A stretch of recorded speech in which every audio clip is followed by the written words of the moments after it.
சிவாய நமஹா.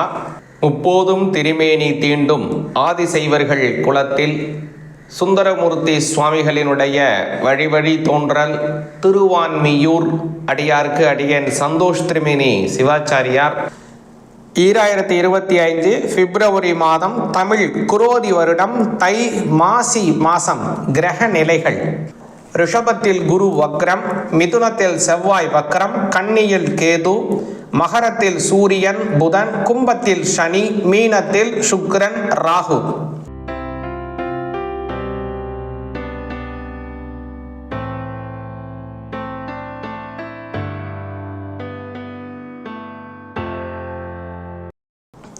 விருச்சிக ராசியாகிய உங்களுக்கு பிப்ரவரி மாதம் எப்படி இருக்குன்னு பார்ப்போங்க. விருச்சிக ராசிக்கு இந்த மாதத்தில் நல்ல ப்ளஸ்ஸு, நல்ல ஒரு பாசிட்டிவான விஷயங்கள் என்னென்ன கிரகம் அப்படின்னா, முதல்ல உங்களோட 11ஆம் இடத்துல இருக்கக்கூடிய கேது லாபஸ்தானத்தில் இருக்கார். அது ஒரு பெரிய ப்ளஸ்ஸு. அதே மாதிரி சுக்கிரனும் ராகு பகவானும் இந்த மாதம் முழுவதுமே 5ஆம் பாவத்தில் இருக்காங்க. இது ஒரு பெரிய ப்ளஸ் உங்களுக்கு. உங்களோட 7ஆம் இடத்துல இருக்கக்கூடிய குரு வக்கரத்திலிருந்து நிவர்த்தி ஆகிறாரு. அது கலத்திரஸ்தானம் பேர். அதுவும் ஒரு பெரிய ப்ளஸ் உங்களுக்கு. அப்புறம் 3ஆம் இடத்துல இருக்கக்கூடிய சூரியன் 4ஆம் பாவத்துக்கு மாறுறாரு. அது 4ஆம் இடம் மாத்ருஸ்தானம். அதுவும் உங்களுக்கு ப்ளஸ் தான். 3ஆம் இடத்துல இருக்கக்கூடிய புத பகவான் ஜென்மஸ்தானத்தில் இருந்து அவருடைய இடத்துல இருந்து 5ஆம் பாவத்துக்கு மாறுறாரு. அதுவும் உங்களுக்கு ப்ளஸ் தான். இது எல்லாமே ஓரளவுக்கு விருச்சிக ராசிக்கு ஒரு ப்ளஸ் இருக்குது நல்லா.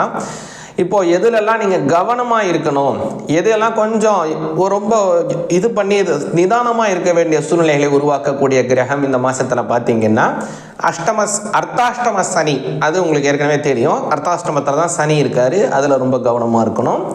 அப்புறம் செவ்வாய் பகவான் உங்களோட ராசிநாதன் அவர் பார்த்தீங்கன்னா 8ஆம் பாவத்தில் இருக்கார். இதுலேயும் நீங்கள் கவனமாக இருக்க வேண்டிய கிரகங்கள் 2.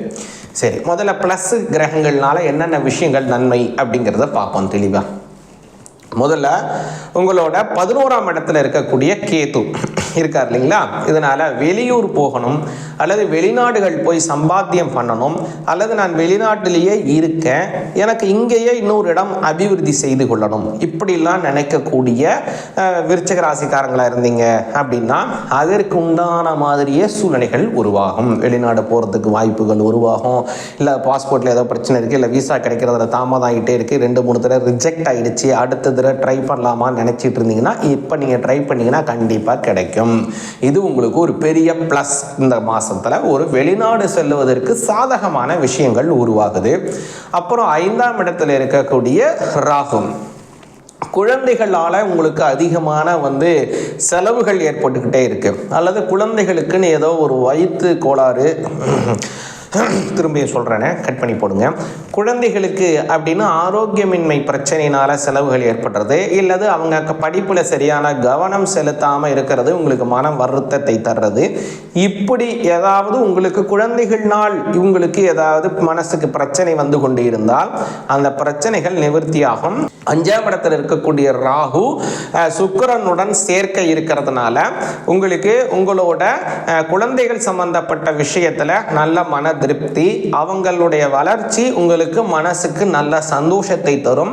அதே போல் அவங்களுடைய பல செயல்பாடுகள் உங்களுக்கு பெருமையை ஏற்படுத்த தரக்கூடிய அமைப்புலையும் இது உருவாகுங்க. இது உங்களுக்கு ஒரு பெரிய ப்ளஸ்ஸாக அமையுது. ஏன்னா 5ஆம் இடம்ங்கிறது புத்திரஸ்தானம், குழந்தைகளை தரக்கூடிய ஸ்தானம். அவங்க அந்த இடத்துல ராகு இருந்த காலத்தில் ஏற்கனவே இந்த மாதிரி சில கஷ்டங்கள் ஏற்பட்டிருக்கும். அந்த இடத்துல சுக்கிரனும் இருப்பதனால குழந்தைகளால் நன்மைகள் ஏற்படக்கூடிய அமைப்பை இது உருவாக்கும். புரிஞ்சுங்க. அடுத்தது இன்னொரு பெரிய பிளஸ் என்ன அப்படின்னா, குரு பகவான் 7ஆம் பாவத்தில் இருக்கிறது. இந்த மாதம் 11ஆம் தேதி குரு பகவான் வக்ரத்தை நிவர்த்தி செய்து கொண்டு நேர்கதிக்கு மாறுகிறார் 7ஆம் பாவத்தில். 7ஆம் பாவங்கிறது கலத்திரஸ்தானம், அதாவது வாழ்க்கை துணைவரை குறிக்கக்கூடிய ஸ்தானம்.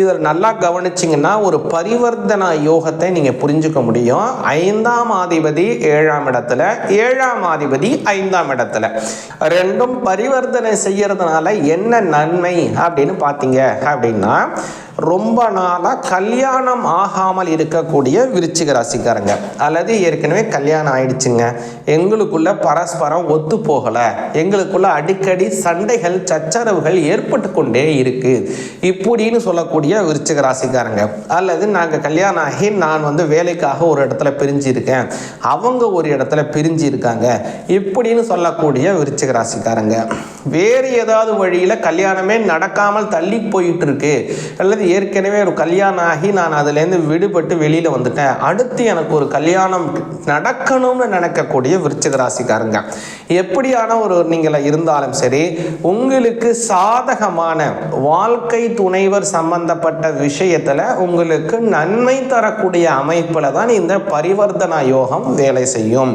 ஏற்கனவே கல்யாணம் ஆகிருந்துன்னா கல்யாணமானவங்களுடன் உங்களுக்கு நல்ல அன்பு ஏற்படும்.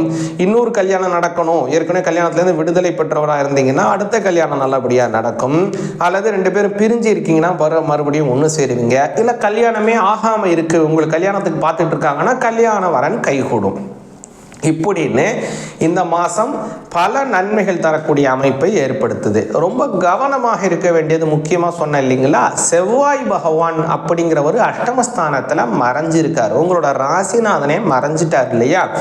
செவ்வாயை மறைவதனால உங்களுக்கு கொஞ்சம் மன கஷ்டங்கள் ஏற்படுவதற்கு வாய்ப்பு இருக்கு, குடும்பத்தில் அதீதமான செலவுகள் ஏற்படுவதற்கும் வாய்ப்பு இருக்கு. அதற்கு நீங்கள் என்ன செய்யணும் அப்படின்னா முருகனை வழிபாடு செய்யணுங்க. அதுக்கு தை மாசத்துல இந்த தைப்பூசம், தை கிருத்திகை, தை செவ்வாய்க்கிழமை எல்லாமே இந்த மாசத்துல நிறைய இருக்குங்க. இது எல்லாமே முருகனுக்கு உகந்த மாசம். தை கிருத்திகை பார்த்தீங்கன்னா பிப்ரவரி 6ஆம் தேதி வருது, தைப்பூசம் பார்த்தீங்கன்னா பிப்ரவரி 11ஆம் தேதி வருது, அது இன்னைக்கு தை செவ்வாய்க்கிழமை வேற. இந்த மாதிரி வரக்கூடிய நாளில் முருகப்பெருமானுக்கு கந்த சஷ்டி கவச்சம், வேல் மாறல் இது எல்லாம் பாராயணம் செய்து அர்ச்சனை பண்ணுங்க, நன்மைகளை பெறுங்க.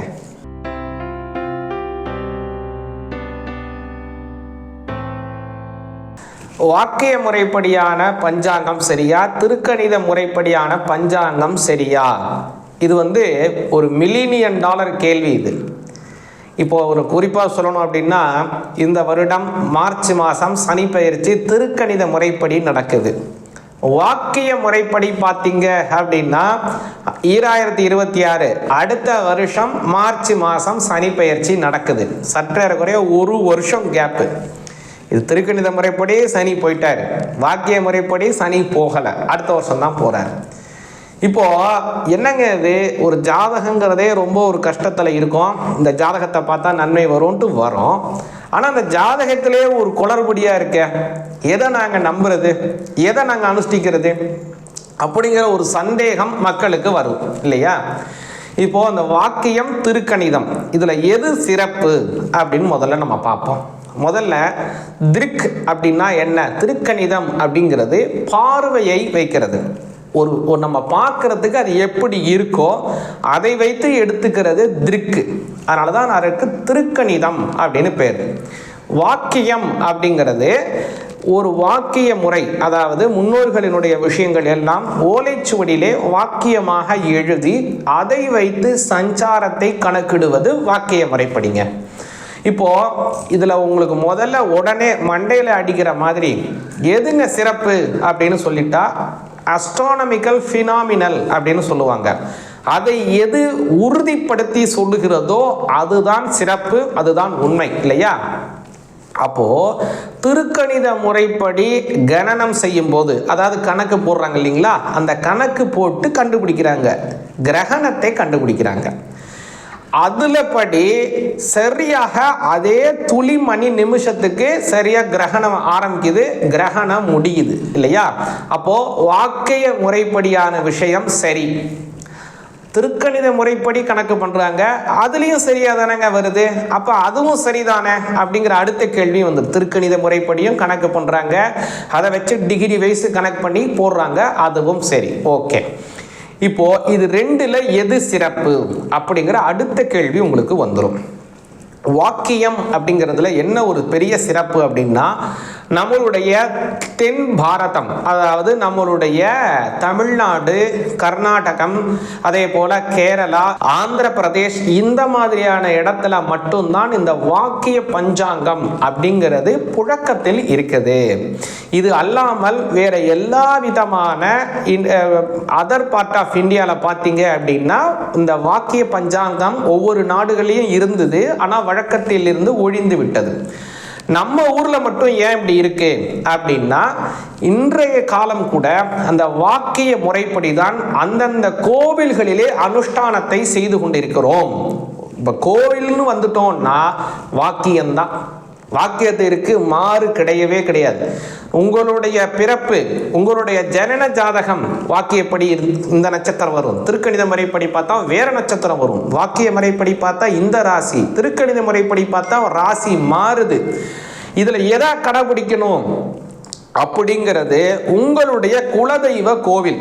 நல்லா புரிஞ்சுங்க, உங்க குலதெய்வ கோவில் என்னவோ அந்த குலதெய்வ கோவில்ல எந்த முறைப்படி பௌர்ணமியை நிர்ணயம் பண்ணி அந்த கோவில்ல திருவிழா செய்யறாங்களோ அதைத்தான் நீங்க அனுஷ்டிக்கணும். நல்லா புரிந்து கொள்ளுங்கள், உங்க குலதெய்வம் கோவில் தான் உங்களுக்கு பிரதானம். அதனால உங்க குலதெய்வ கோவில்ல எந்த வாக்கிய முறைப்படி பஞ்சாங்கத்தை வச்சு அவங்க பௌர்ணமி அனுசரிச்சு அவங்க கோவில் திருவிழா பண்றாங்களா, இல்லது வருட பெயர்ச்சியை செய்யறாங்களா, அல்லது சூரிய பெயர்ச்சியை வச்சு சூரியன் மாறிடுச்சு இந்த வருஷம் பிறந்துருச்சுன்னு கொண்டாடுறாங்களா அப்படின்னா அதை வச்சு தாங்க நீங்க கொண்டாடணும். அவ்வளவுதாங்க, எளிமை. அதுபடி பார்த்தோம்னா நம்மளுடைய தமிழ்நாட்டில் சற்றேறக்குறைய 90% கோவில்கள்ல வாக்கிய முறைப்படி தான் அனுஷ்டானம் பண்றாங்க.